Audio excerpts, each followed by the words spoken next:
अस्सलाम वालेकुम, मैं हूं मनाज़ा मंजूर, आपकी होस्ट 26 पाक न्यूज़ से।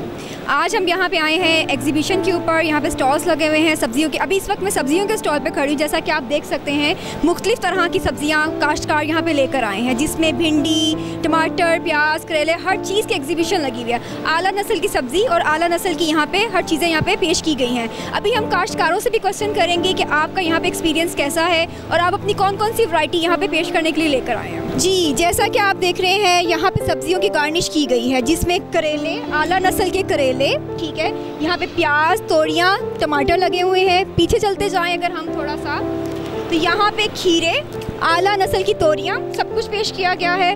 घिया और काफ़ी कुछ बैंगन वगैरह यहाँ पे सब चीज़ें पेश की गई हैं।